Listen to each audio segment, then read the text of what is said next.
જો આનો હાથ માથે હોય ને થઈ તમે દુનિયામાં કઈ કરી શકો છો, બાકી પાંદડું ન હલે સાહેબ. આ જાહેરમાં કહું છું. બાબુ સૌરાષ્ટ્રની આપણી જે તમામ જે દિહાણની જગ્યાઓ છે સાહેબ, અનેક જગ્યાઓ છે, અનેક સંતો ભક્તો થઈ ગયા અહીંયા. પણ હમણાં જે ફરમાઈશ આવી હતી ને સતાધારનું ભજન, શામજી બાપુ એટલા ભોળા હૃદયના છે સાહેબ. સતાધારની જગ્યામાં આપ બધાએ ગયા હશો, સત્યનો આધાર કહેવાય. એક પ્રસંગ અહીંયા મારે કેવો છે, તમને જે મોજ આવે શામજી બાપુને માનતા હોય સાહેબ આમાં વરહી જાજો. કારણ શામજી બાપુ એમ કહેતા કે માયાનો અને કાયાનો કોઈ દી ભરોસો ન કરવો, માયા અને કાયાનો કોઈ દી ભરોસો ન કરવો સાહેબ. એક જ સૌરાષ્ટ્રની જગ્યા કે જ્યાં અન્ન અને ધનનું દાન દેવાતું હોય. શામજી બાપુ કેટલું ભોળપણ હતું, કેટલી ભોળપણ ભક્તિ હતી બાપુની. જ્યારે હાજે આરતી થાય ને ત્યારે જે દુખી કોઈ ગરીબ ગુજાર જ્યારે પણ જે આરતીમાં આવતા ને, આ બધા વડીલોએ વાત સાંભળ્યું છે પણ મને બહુ ગમે છે એટલે દોહરાવું છું. ત્યારે એ પ્રસાદીમાં જે સાકર આવતી અને આરતીમાં અનેક પૈસા આવતા, 5 ચૂ 10 ચૂ પાવલી 8 આના રૂપિયો 5ની નોટ, જે પણ વ્યક્તિને એ એક તાહડામાં પૈસા ભર્યા હોય અને એક તાહડામાં પ્રસાદી હોય, અને જે પણ વ્યક્તિ પેલા એમ કહેવાય કે માંગણ કે ગરીબ ગુજર આવે ને કે બાપુ એક દોથો પ્રસાદીનો ભરે શામજી બાપુ ને એક દોથો પૈસા આપે. વિચાર કરજો આ દેશના ભક્ત શામજી બાપુની સાહેબ, ભક્તરા હૃદયની કેટલી ભોળપણ હશે. વાત હજી ને પૂરી નથી થતી. કોઈના ભાગમાં 5 રૂપિયા આવે, કોઈના ભાગમાં 7 રૂપિયા આવે, અને કોઈના ભાગમાં ગરીબ હોય કોઈના ભાગમાં 2 રૂપિયા આવે. સાંભળજો આ દેશના સંતની હૃદયની કેટલી ભોળપતા હોવી જોઈએ, કેટલું ભોળપણ હોવું જોઈએ, કેટલી નમ્રતા હોવી જોઈએ. જેના ભાગમાં ઓછા પૈસા આવે ને એ શામજી બાપુને ગાળું દે. અને ત્યારે કોઈ એમ કીધું બાપુ તમે આને રૂપિયા આપો છો અને આ લોકો ઓછા પડે એટલે તમને ગાળું દે છે. તેથી મારા ભારત વર્ષનો સંત શામજી બાપુ એટલું બોલ્યા કે ભાઈ જેની પાસે જે હોય ને આપે, આપણી પાસે હોય ને આપણે દુનિયાને દેવાય બાપ. જેની પાસે જે હોય ને એ દુનિયા આપે, આપણે આપણી પાસે હોય એ ભાઈ મારો બાપ ભલામણ. હે આપણા કોઠામાં જે ભર્યું હોય ને આપણે જગતને દેવાય. દુનિયા આપણને ગાળું દે તો જરૂરી નથી કે આપણે સામે એને ગાળું દેવી. એ શામજી બાપુનો એક પ્રસંગ અદભુત, મને આ પ્રસંગ ગમે છે બાપુ. અન્ય ઇતર કોઈ પણ સમાજમાં જાવ ને તો આ ફરમાઈશ આવે. આ પ્રસંગ અનેક વાર સાંભળ્યો હોવા છતાં, કારણ કે આવી ઘટના ભારત વર્ષમાં મને લાગે છે કે ન ભૂતો ન ભવિષ્યથી બરોબર અલ્હાબાદ કુંભનો મેળો હતો બાપુ. અને એ કુંભના મેળાની મારી પાસે શામજી બાપુ જો રૂપિયા ભેગા કર્યા હોત ને બાપ તો હતા રાજ હોના નહીં હોત. શામજી બાપુ એક જગતને લૂંટાયું, શામજી બાપુએ વાપર્યું છે, શામજી બાપુએ વાવ્યું છે. એ સતાધાર શામજી બાપુ જયારે અલ્હાબાદ કુંભના મેળાની અંદર ગયા ને મિત્રો,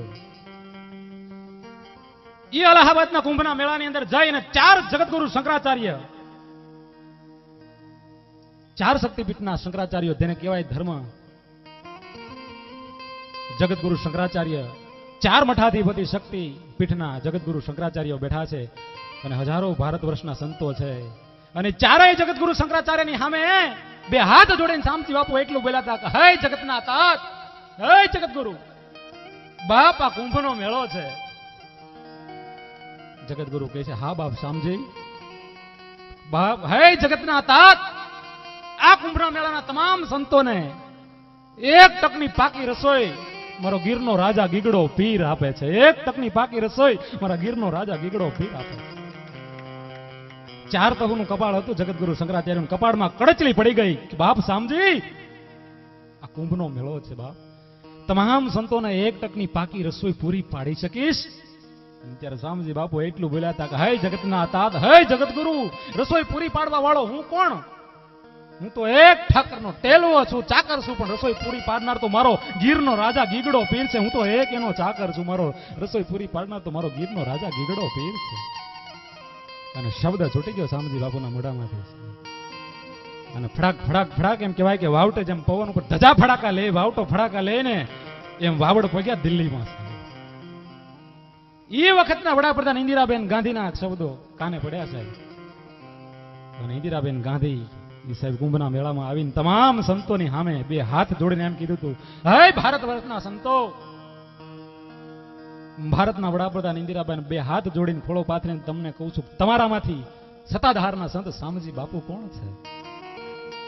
ત્યારે આમ 2 નેણ તમને ધરતી ઉપર ઢાળ્યા અને પાપડના પડદા જાણે પૃથ્વીને તોડતા હોય એમ શામજી બાપુએ જોઈને કીધું કે બેનબા જગત આ નાશવંત દેહને શામજી કહે છે, જગત આ દેહને શામજી કહે છે, બેનબા જગત આ દેહને શામજી કહે છે.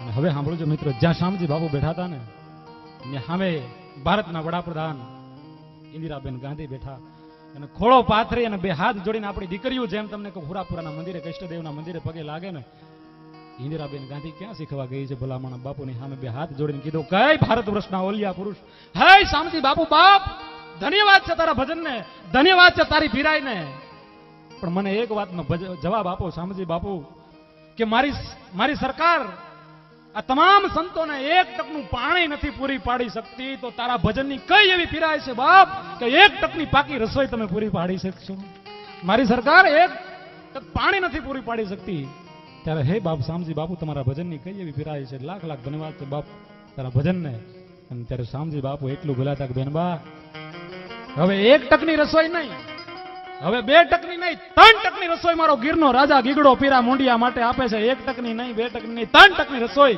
મારો ગીરનો રાજા ગીગડો પીર આપે છે હવે સાંભળજો સાહેબ 4 મઠાધિપતિ શંકરાચાર્ય જગતગુરુ વિચારમાં પડી ગયા કે હવે આ શામજીને શાનું બિરુદ આપવું અનેક સંતો ભારત ભૂમિમાં થયા છે હવે આ શામજીને કયું બિરુદ આપવું એક અનાજનો દાણો ઘટ્યો ની ખીચામાં પાવલી નહોતી અને હતાધારના શામજી બાપુએ 3 ટકની પાકી રસોઈ આપી